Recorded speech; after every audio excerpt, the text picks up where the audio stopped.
What do you think about this, Nick? I mean, there was already quite a bit of uprising against the idea of vaccine mandates. That's not just in Australia. This is something that people are objecting to the world over. But this is really taking it a step further to say that someone could be hit with a $5,000 fine if they try and get a coffee and they're not vaccinated.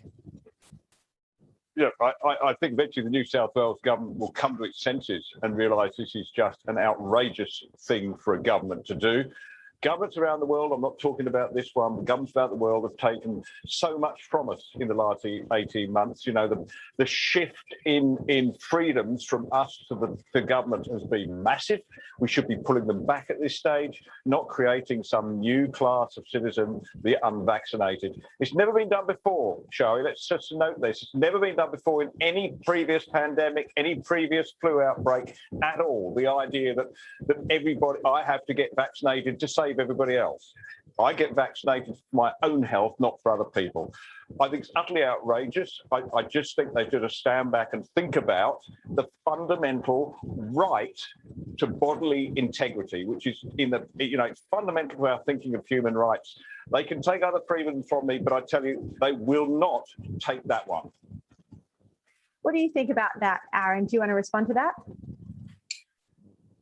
Well, look, I completely understand where Nick's coming from, and we've lost so many freedoms throughout this pandemic, freedoms which I never, ever imagined that Australians would lose, particularly those people in those 6 million citizens of Victoria. What they've been through has just been completely unimaginable.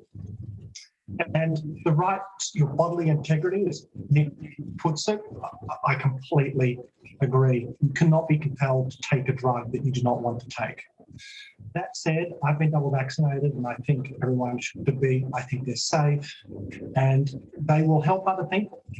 They will help our hospital system. I think the only flaw with the argument, Nick, is I have to say we already do have a precedent with children, and I've said that before. Children do have to get vaccinated to go to preschool or school, and that's why we have something like 96% of kids in New South Wales vaccinated, except for that bubble of Byron Bay and the hippies who are so anti-vax. So there is precedent already for vaccine mandates with children.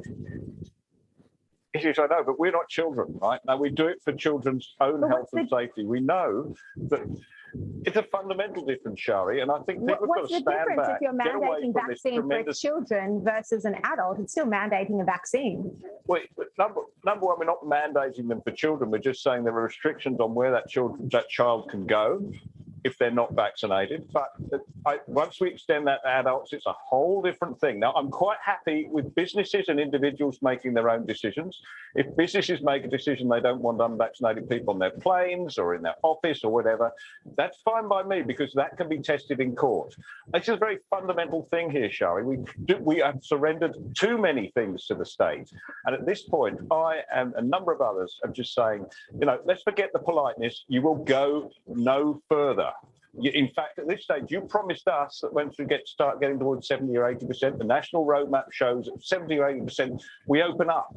We remove restrictions. We don't start thinking of whole new ways of basically pushing people under and taking their own rights from them and throwing their response, making them responsible not for their own health, but for the health of everybody else.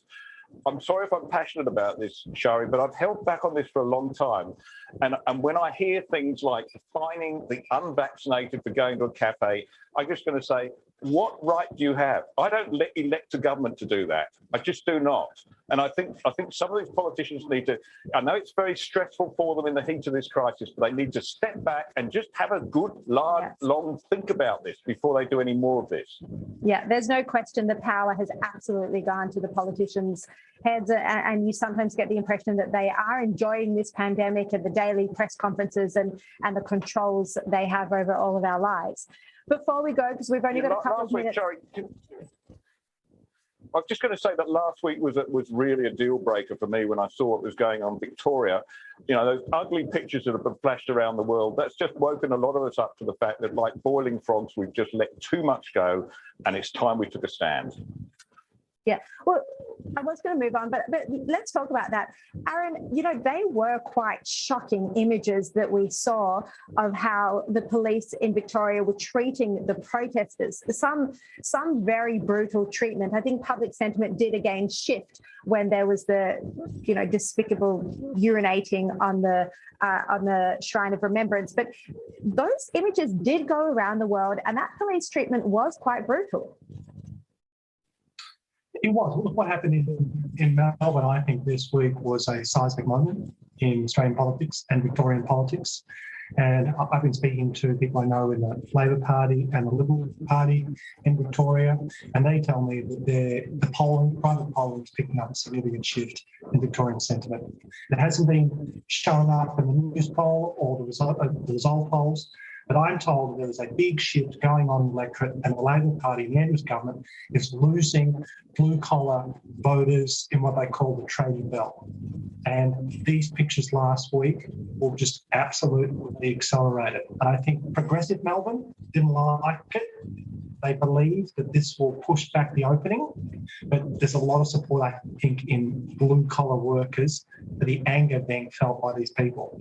And if you get 2,000 people protesting illegally during a pandemic, it may not sound a lot, but that's a lot of people over quite a few days willing to risk significant fines and being arrested. To me, that is a very significant demonstration of public sentiment towards the Andrews government.